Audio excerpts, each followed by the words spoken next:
Pluralism and rights are under threat across the world, from communal violence, authoritarianism, and religious identity politics. How is the Middle East attempting to create more inclusive rights and citizenship? This podcast is part of Citizenship and Its Discontents, an initiative from the Century Foundation with support from the Henry Luce Foundation. Our research explores new approaches to rights, identity, and belonging in order to shift the policy debate about inclusion and pluralism in the Middle East and around the world.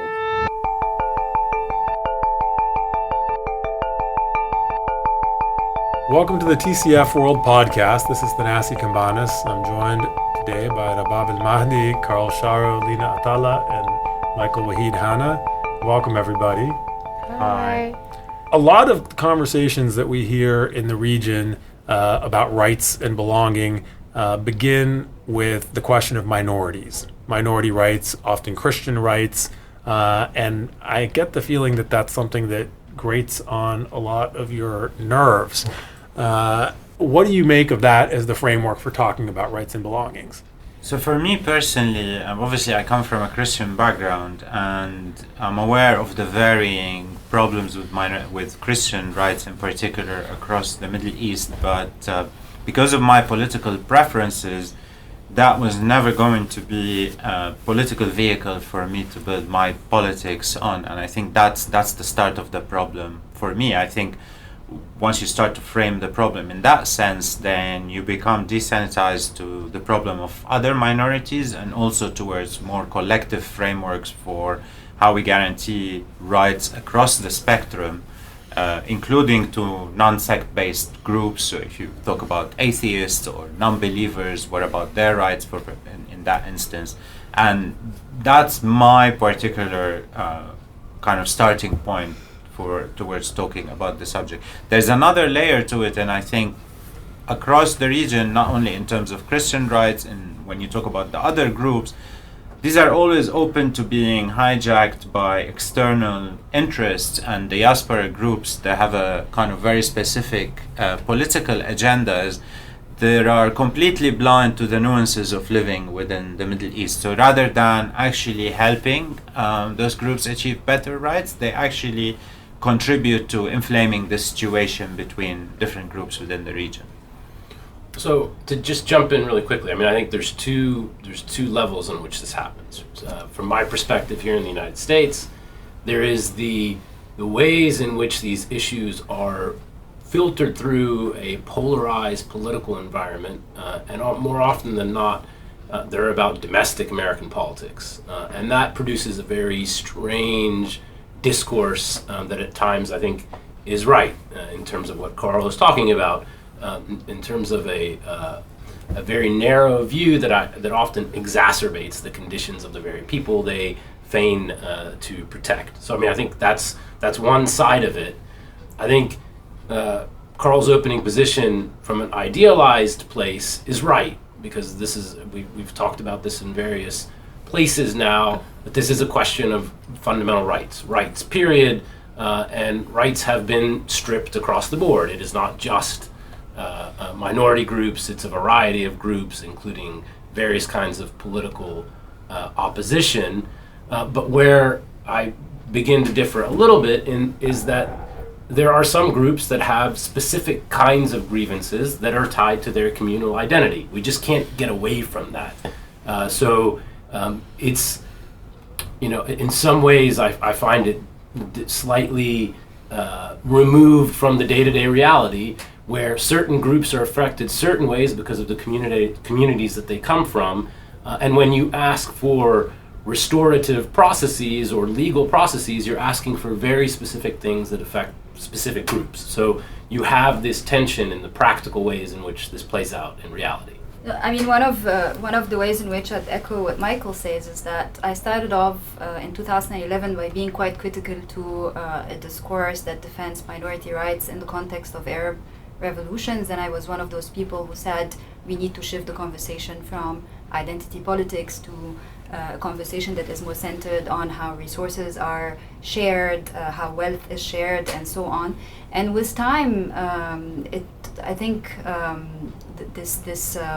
what I would perhaps label as a certain form of political naivete developed into having to think of the extent to which the notion of the modern Arab nation state has been destabilized during these revolutions through many lenses, one of which is these different minorities coming forward with their community-based identities and making demands. What do we make out of these demands as a progressive lot, as a media that has a responsibility to engage with these voices in as much as they are minority voices, so respecting the fact that they relate to themselves as a community, and how to bring that voice to the mainstream somehow. So I'd be wary of sort of marginalizing the minority discourse for the sake of a broad-based right discourse, given the nature of the region and the reality of the failure of the nation state today as it exists.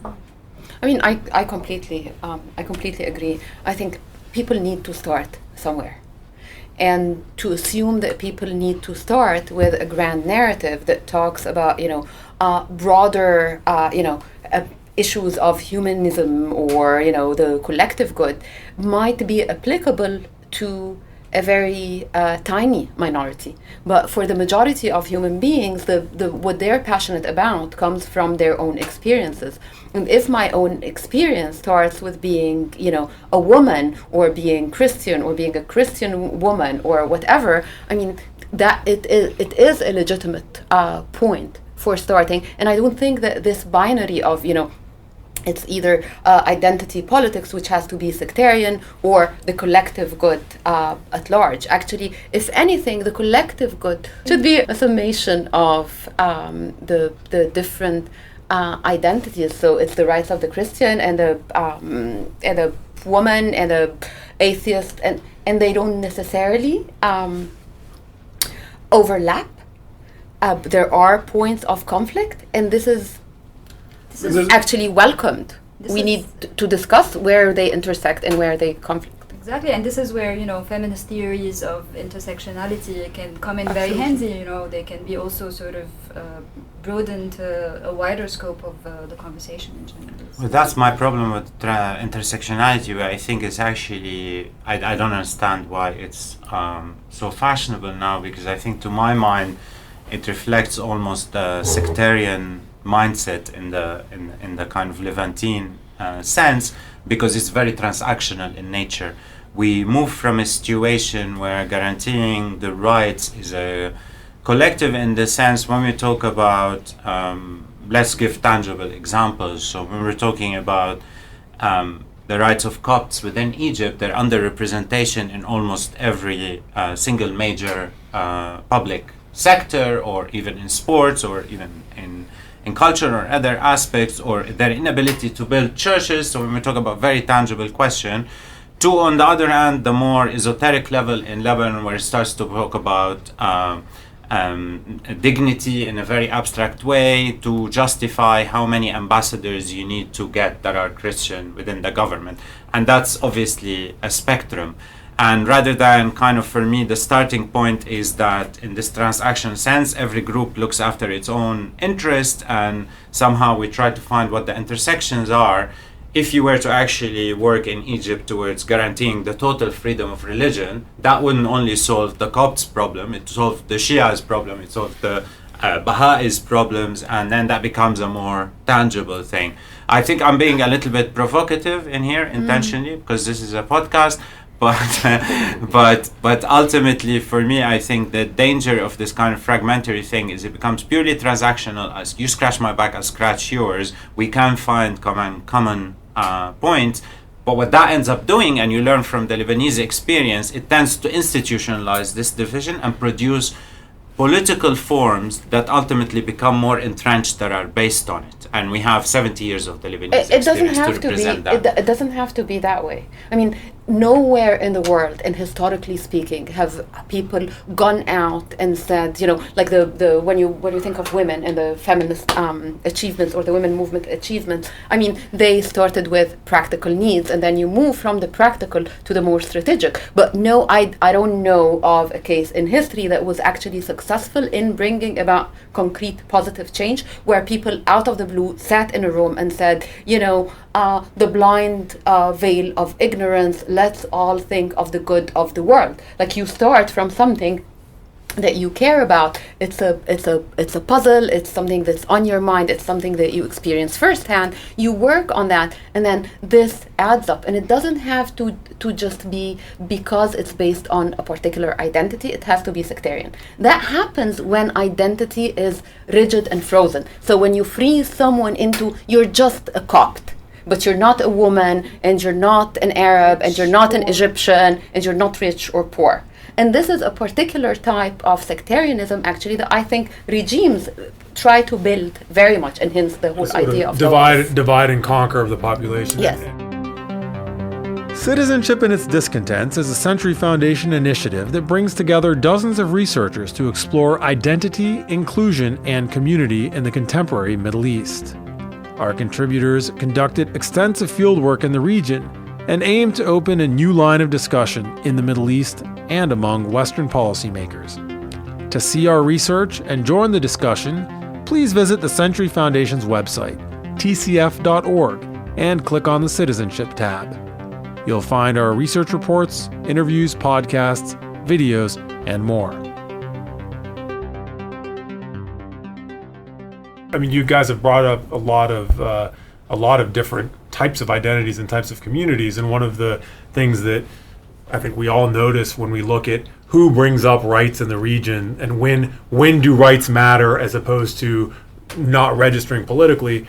Sometimes occasionally women's rights matter to outside players because it's a cudgel to be used against, let's say, an Islamist regime, and sometimes Christian rights to the Western countries because they view themselves as part of some Christian tradition, but they won't get so upset when it's Yazidis or Shia in Egypt or something like this, or Shia in Saudi. Yeah.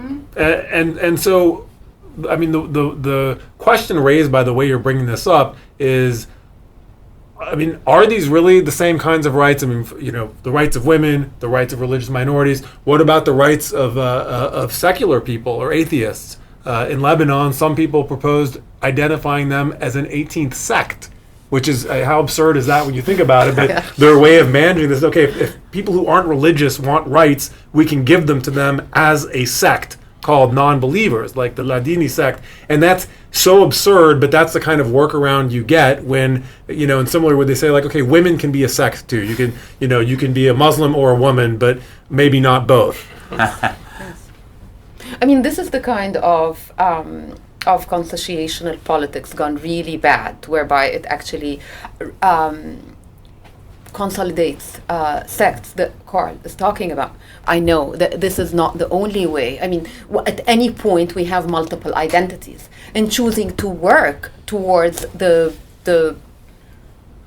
needs of a particular identity does not necessarily rule out that this feeds, that it becomes transactional, as you were saying, or that it actually rules out that in a different situation and in a different context you work, I can be unionized, so in the workplace I'm actually a worker, but at church or in the mosque I am a woman. Have Middle Eastern autocracies done a better job than other autocracies at tricking people into thinking that rights are zero sum? That if women get more rights as women, that's possible, but then it's going to cost Muslims, or Christians could get more rights, but then that's going to cost someone else. But this is where you can be quite subversive, even when you decide to work with people based on their communitarian identity. This is where also intersectionality comes in handy, because, for example, when you talk about how both Shiites and Christians are being discriminated against, especially if they are poor, so you bring in the class element into the conversation. This is where you actually establish that there is the specificity of the community, but then there is a broad-based level of discrimination that you get if you are in a context that doesn't respect rights. So you need to both understand the practical need to work with certain communities, because it's by sheer number, by sheer phenomenon, it is a community that needs your attention on a rights-based perspective. But also you need to bring in the similarities in the kind of discrimination that different groups of people are facing just because it's a place that doesn't respect any rights. So again, both Islamists and atheists in Egypt might be facing major breaches on their bodily integrity, for example, when they are in incarceration. So we need to be able to speak that language a lot of the times.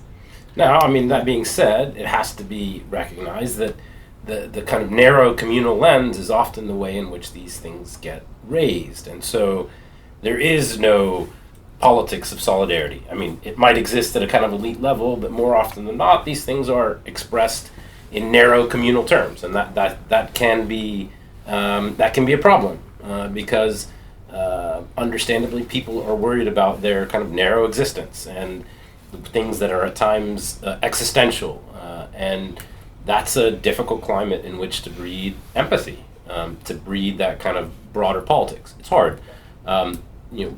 Politics are not going to thrive in cases of civil war and civil conflict and civil strife. That's not the kind of ideal laboratory, obviously, in which to build, broad-based alliance politics. Right? It's just a difficult environment for that kind of politics to exist. Yes, that is certainly true. But I mean, you look at a country like Lebanon, where the war ended, in 1990, and up till now, we're still perpetuating that paradigm of communal grievance-based politics at the expense of any meaningful national movements, right? And whenever national movements have emerged, have been very small in numbers, although they're very promising. But if you're setting an ideal, as opposed to kind of just saying this is how things are, I would rather in that case start from that collectivist ideal that could be all-encompassing, and within it can then sponsor a lot of projects that would look after the rights of religious freedom and women and workers and etc. etc.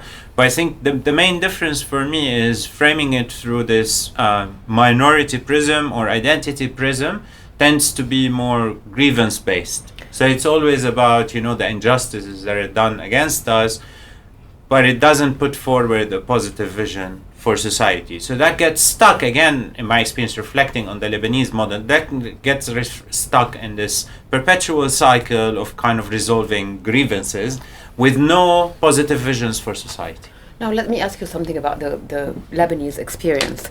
Do you think that this kind of sectarian communalism is there because it was consolidated by the Tough Agreement and who were the players and whatnot? Or is it just because the politics was communal? So if it wasn't for the big players, if it wasn't for the Saudi, wouldn't the political system have looked quite differently? Or is it... No, I think it comes from the beginning of the independence period and even goes deeper than that. But with the independence period, the way power sharing arrangements were done, they sort of guaranteed the perpetuating of this, because the kind of the way that our civil society operates is through I wouldn't call it sectarian, through the confessional system, which is a more accurate word, or the communal system as well, is that you tend to build these networks of sponsorships and political negotiation that are based ultimately on your identity. And that's how the state itself is constituted. So the kind of the more progressive voices in Lebanon tend to see it as some kind of disease, see the sectarianism as a disease, and it's kind of almost like you can give the people treatment and they will recover. And it's not actually the case. People are being quite rational in a way, exactly, because that's the way the system they operate within functions. right? It's not some kind of psychological failure, although there are bigots, there is bigotry, there's real sectarianism, there's ugly sectarianism, but ultimately the system itself guarantees the perpetuation of this. And hence it takes us back to Michael's point, which I agree with. It's about how the system is arranged and not about how people have actually worked towards the right. So the fact that they think along the lines of the communal prism in and by itself is not problematic as much as the system actually makes it problematic. It's not that it's not problematic, and it doesn't produce the system, but it perpetuates the system and guarantees the survival of the system. So I'll give you an example. When you get to a point in Lebanon where you get a critical mass of people who are operating politically outside of that, and we've had that historically, in every instance preceding a major breakout in violence, because it was such a threat to the system that any sort of, let's say, unions that are cross-sectarian start to form a threat to the government. They're put down very violently, which ultimately leads to a war or something similar like that. So the problem is with the current formation, didn't produce a system, and people working for their communal identities is actually perpetuating and ensuring the longevity of their system. So there's a kind of cross dependency between the two. Now let me hold to this point. When you're saying about unions across the fact that there is communal, that people have thought of their primary identities along the communal lines did not stop the possibility of forming unions, right? What actually stopped it was how the system functions, right? No, what I was trying to say was more, there are instances where people were trying to think of outside this, right? So when the unions, let's say in the late 60s, early 70s, were actually succeeding in building these large movements of people that are thinking outside the traditional communal frameworks, they were then crushed. But it was possible for them to think outside of those. I think it's always possible. The problem is who crushes. Is it the fact that people start from a communal position? So I think the disagreement that between the two of us is not about whether you want something that's bigger, an overarching umbrella. What I'm saying is that the starting from an identity politics of sorts does not necessarily preclude the possibility of collective organization for something that's that transcends the sectarianism. There's also a problem of the history of decision making, where we have two bad models that have been prevalent in the region. One is majoritarianism, where someone gets enough power to ram through a decision and be damned the consequences for the other segment of society. And the antidote has been a paralytic, the Lebanese model. Everyone gets veto power, everyone gets a vote, no one can trample you, but also no one can really do anything outside the confines of their specific community, and that's how they get security. But then there's also no ability again to make any kind of policy or politics. I mean, the one thing that I would want to add that I think is important beyond the systemic roots is that this has grown ideological justification, right? So for me, there are times when we talk in the systemic, we evade some of the actual kind of nasty everyday reality that has bred its own kind of ideology. So you have ideological sectarianism, where people just have these ideological beliefs. Now, how did we get here? Was this a political tool wielded by leaders to divide and conquer? Setting all that aside, it's a longer conversation. We do have to deal also with this ideological reality, right? This is a thing. This exists. It's been exacerbated, particularly in extremis, where we have these conflicts. The conflict and deprivation has made these narratives more acute, but there's an ideological dimension that I think we can't just wholly set aside. No, absolutely not. Absolutely not. We need to recognize that, and particularly in the Lebanese case, there are very formal manifestations of it, and there are parties that use explicitly sectarian, bigoted narratives to promote themselves. And even if they tend to phrase it not in those terms, so look at Hezbollah. For a long period of time, it tried to kind of represent itself as a more broader party. Ultimately, at the end of the day, it's an exclusively Shia party. And that put it in any other context, that would be seen as something quite insular and quite almost like, I don't know what the equivalent would be in the West, but it would be frowned upon. We tend to accept these at face value. So I would certainly, from my point of view, I wouldn't kind of put the blame purely on the systemic and ignoring those dynamics. And that's why I said these two feed into each other. But then I also worry a lot about when, progressive activists and thinkers think that this is, communal politics and identity politics is beneath us, is that we leave it completely to the right to mobilize. So whoever claims, the Coptic rights in the case of the Egyptian society becomes the most bigoted right-wing, those who are actually gonna consolidate all those fault lines and build the boundaries real high. And I would as a progressive leftist, I would actually like to appropriate this, to reclaim what is by definition ours, a whole set of rights that starts and acknowledges that it starts from different points for different people. Well, this has been a great conversation, and thank you for joining us on the podcast. You were hearing from Rabab Mahdi, Karl Sharro, Lina, Attalah, and Michael Wahid Hanna.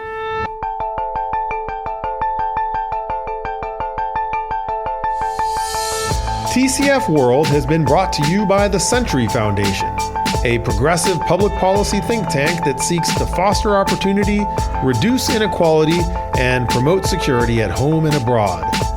For more information about the work that TCF does, please visit tcf.org or follow us on Twitter and Facebook.